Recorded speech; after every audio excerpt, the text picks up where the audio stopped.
This happened years ago, but it still terrifies me. It was Christmas break and I was a senior. A close friend of mine, let's call him Bud, was throwing a huge Christmas party 2 nights before Christmas. He lived down the street from me, which worked out because I could totally get shit-faced and not worry about needing to drive home.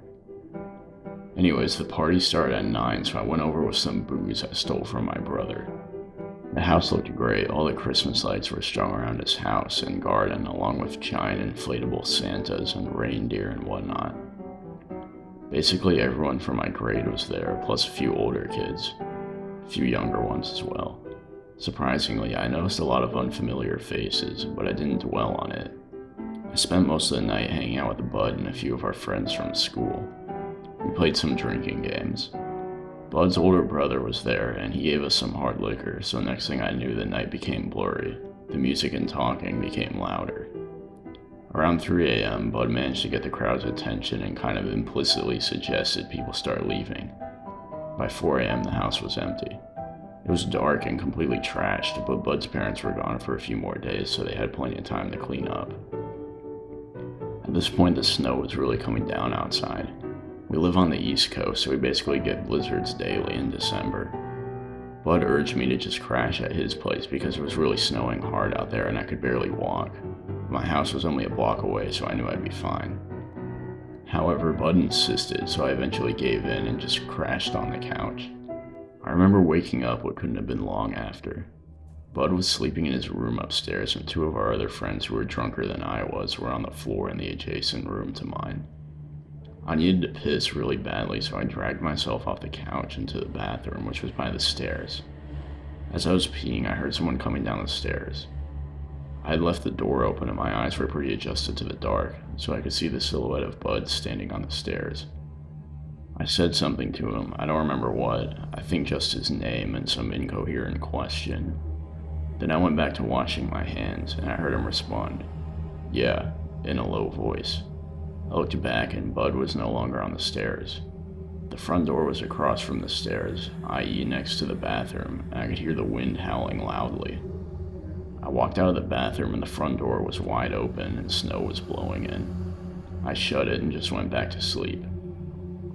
Next morning I woke up to Bud screaming in anger and our other two friends frantically asking him what was wrong and running upstairs. My head hurt, but I was sober at this moment, so I went to see what the commotion was. I asked what was wrong and they all went silent. Bud led me upstairs to his room. I was utterly scared shitless. At first I thought someone else had been playing a prank, but then Bud also told me that a bunch of valuables from his parents' room and his room had been stolen, like jewelry and his Xbox, and some larger expensive presents under his Christmas tree had been taken as well. There was writing with Sharpie on his wall next to the closet. It said, "I see you when you're sleeping." After that, he called his parents and the police. I gave a description of what I saw, although I'll be damned if it helped. It was pitch black and I wasn't paying attention to the guy's features. I just knew he had a low voice and he left through the front door. Bud was grounded and banned from having more parties. Not that he cares. I'm sure he'll only be attending them from now on. This is pretty much the only scary thing that's happened to me, but it was scary as hell. I'm sure only sickos rob people on Christmas.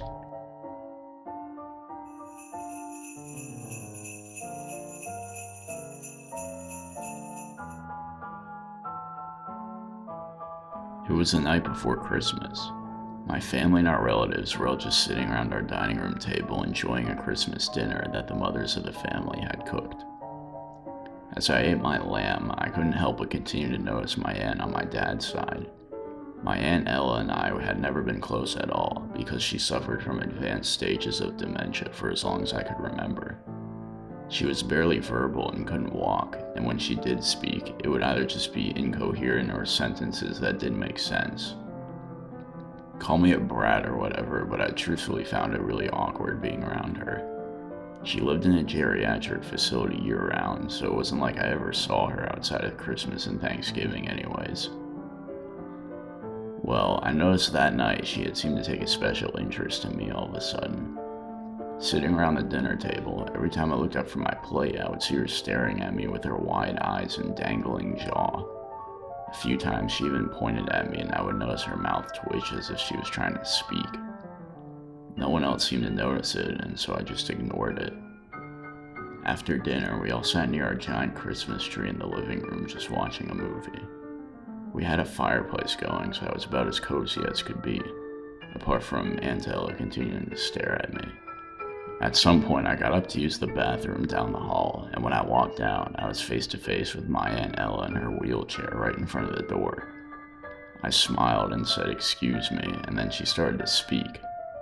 She was speaking very low, but I could make out what she said as, "Do you see him too?" "See who?" I smiled. "The man in the tree," she responded. I just said, "Oh yeah, of course," and then I walked past her. Fast forward about 2 hours. All of our relatives were gone at this point. My mom was upstairs getting ready for bed, and my dad was driving Aunt Ella back to the memory care facility. I was just in my game room playing Counter-Strike on my computer. The way the game room is positioned is that my desk is across from the doorway. When I'm sitting on my computer, I have a direct line of sight down the corridor to the living room where our giant tree was. The lights in my room were off, as were the lights in the hallway. So basically the only light allowing me to see was the light from my computer screen and the lights of the Christmas tree down the hall. Admittedly, even as a teenager, I've always been somewhat afraid of the dark, since I watch a lot of horror movies and my imagination tends to run wild. As a result, whenever I'm sitting in a dark room, I always have the urge to just look around me occasionally to make sure there's no one else in the room or anything weird like that. Of course there never would be, and I didn't think there would be. It's just kind of a habit of mine. So at one point while I was playing my game, I glanced up from my screen down the dark hallway illuminated only by the lights of the tree. And then something stuck out to me. There was something obscuring part of the lights from the Christmas tree that hadn't been there earlier. I stood up and walked down the hall to the Christmas tree. Now what I'm about to say might be hard for some of you to believe, but I swear to God at that moment, it's exactly what I was seeing. I swear I was seeing a person inside of the Christmas tree. But no, that couldn't be possible. I rubbed my eyes hard and then looked at the tree again. I could still see the figure beneath the fake fir leaves of the tree. I could make out shoulders, an arm, and I was even beginning to see a face. I went into panic mode and the only thing I could think to do was just run upstairs. I got about halfway down the hall to my room and stopped. I had to think about what was happening. Was I going crazy? In reality, I knew it had to have been some hallucination. I was tired and it was close to midnight after all. I decided to balls up and walk back to the ledge overlooking the living room. I stared down at the tree. I wasn't seeing any figure inside of it now. So, anxiously, I walked downstairs, turned off my computer, and went back upstairs to my room. I didn't see any more freaky shit that night. It wasn't until the next morning that I remembered what Aunt Ella had said to me, and then I started to get scared even more. How could she have described my exact hallucination?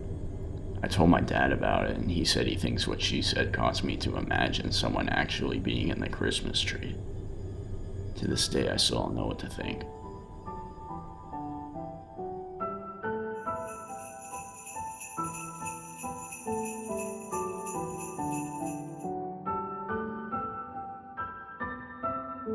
Christmas Eve 2021. One word to describe my day: hectic. Work was a shit show. This was prime COVID time, so I was working from home. I was supposed to be meeting with my extended family upstate, and I ended up finally getting off a nearly 3-hour Zoom meeting for work, a whole hour and a half after everyone else had already arrived at my parents' home. And that didn't include the next 2 hours or so the trek up to their house would take me. I filled up 2 cups of coffee in my kitchen to take with me before leaving. God knew I'd need them. The second I opened my front door, I realized this drive would be more of a shit show than I'd anticipated. The snow and the wind had really picked up since earlier that evening, and the streets were barely even plowed. The ground had at least 2 feet of snow already, and it was supposed to snow like this for the majority of the night. I had to be driving under 25 on most residential roads. My car at the time was also a really old, crappy Hyundai, which wasn't ideal for extreme weather conditions at all. It didn't have anti-lock brakes either. I'm a fast driver though, so when I got on the highway, I raised my speed to 70, which was probably a lot faster than safe for the current conditions. I finally arrived at my parents' house at around 9. They had begun dinner without me, but thankfully weren't too far along. A few drinks and gift sharing later, I started to lose track of time. I got so caught up seeing my relatives I hadn't spoken to in a while that I ended up basically forgetting I still had to drive home, even as most of the family had started to leave. Once I finally got in my car to leave, it was past midnight and at least another foot of snow had accumulated on the ground. I was buzzed, but figured I was sober enough to drive home. Not that I condone drinking and driving at all. I was tired and simply wanted to go home. As I was heading towards the highway, I realized the roads were completely dead. I made the grave mistake of raising my speed to 40 down one particular road. Because I began to approach a bend in the road, I realized my car had gone into a skid. I tried not to panic as this wasn't the first time I'd skidded. I started to steer into the skid and downshifted, but as I got even closer to the curve and my car still wasn't slowing down, I started to panic. My car went straight off the side of the road and into a tree, and the airbag deployed. I was momentarily in shock from the force of the impact, but thankfully relatively unscathed. My car was ruined though. The whole hood was buried in a bank of snow surrounding the tree I hit. There was no chance I was pushing it back onto the road or anything like that. The first thing I did was phone my roadside assistance company, and they said they'd send a truck to my location, but because of the horrible conditions, it would take up to 40 minutes for the truck to reach me. I was on a deserted road surrounded by forests and no houses for miles in either direction, so I decided to also call my parents and ask one of them to drive over and wait with me. My dad said he'd get in his car and come over, so then I hung up and waited. As I was sitting there, regretting my speed, I began to hear something over the sound of the wind howling outside. It was undeniably footsteps in the snow. I couldn't exactly tell from where, but they sounded somewhat distant. I opened the driver's side door and stepped out, looking over the roof of my car. I wasn't hearing the footsteps anymore. Instead, I was hearing some new sounds. It was kind of hard to describe, but it sounded like some kind of wet slurping. I looked over to where I thought the sound was coming from, and I could see some movement by the tree line. It was dark as hell though, but I was pretty certain I was looking at a person. I called out, "Hello?" The sound stopped, but no one called back. I sat there for a few more seconds awkwardly, but no one ever responded or appeared to me. I couldn't see any more movement either. I was officially freaked out, so I got back in my car and locked the doors. What couldn't have even been a whole minute later, I heard footsteps in the snow again outside. Then I heard something hitting the passenger side window, like a rock or something was thrown at it. I couldn't see out the passenger side window because it was covered in snow, or any of the windows for that matter. Once again, I opened my driver's side door and stepped out of the car. Checking my immediate surroundings, I made a disturbing discovery. There were boot prints in the snow circling all around my car and then leading away from the passenger side door into the woods. I also noticed there were drops of blood in the snow. I opened my driver's side door and then grabbed my 9mm out of the glove compartment. Clutching it in my right hand, I began to follow the prints leading into the woods. At that moment, I was convinced someone was out there fucking with me, and I was really not in the mood to be fucked with. As I followed the prints, the drops of blood began to grow larger. It looked like someone had been bleeding profusely. And then I saw some dark mass lying in the snow just past the tree line. I couldn't tell what it was. I was just praying it wasn't a person. I took out my phone and enabled the flashlight. It wasn't a person. It was a dead deer, seemingly slaughtered by some larger predatory animal. The stomach was ripped completely open, and shockingly, the deer had been completely decapitated. I swept the flashlight over the surrounding few feet, but I didn't see the head anywhere. I decided this was getting too weird for me and I started heading back to my car. I got back to my car and opened the driver's side door, and as soon as I did, it was all I could do to keep myself from vomiting on the spot. Lying in the driver's seat of my car was the severed head of a deer, placed on the seat as if it was looking right at me. I booked it out of there and made it a few minutes down the road before headlights appeared in the distance. I ran towards the car waving my hands and shouting like a madman, still holding the handgun. Thankfully though, it was my dad and he stopped the car and asked me what the hell I was doing. I got in the passenger seat and explained everything to him, and I kid you not, he literally didn't believe me. I felt more comfortable going back to the car with my dad now, so he drove the two of us over there and we got out. The footprints were still there, but the deer head was gone. All that remained was a large blood stain on my seat. I think once my dad saw that, he started to believe me. The deer corpse was also gone. All that remained were drag marks in the snow. The tow truck finally showed up and he towed my car. My dad asked me if I wanted to call the police, but I honestly just didn't have the energy to file a police report. It had to have been like 2 a.m. at that point, and I was exhausted and just wanted to go home. I figured calling the police wouldn't accomplish jack anyways. So that's my story. I have no idea who was in those woods that night and what they wanted. Maybe they were just trying to scare me, or maybe they had worse intentions.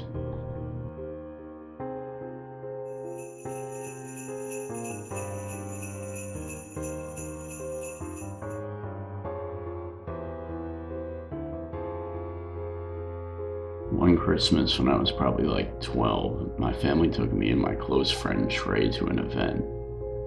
It was some like Christmas themed scavenger hunt thing for younger kids.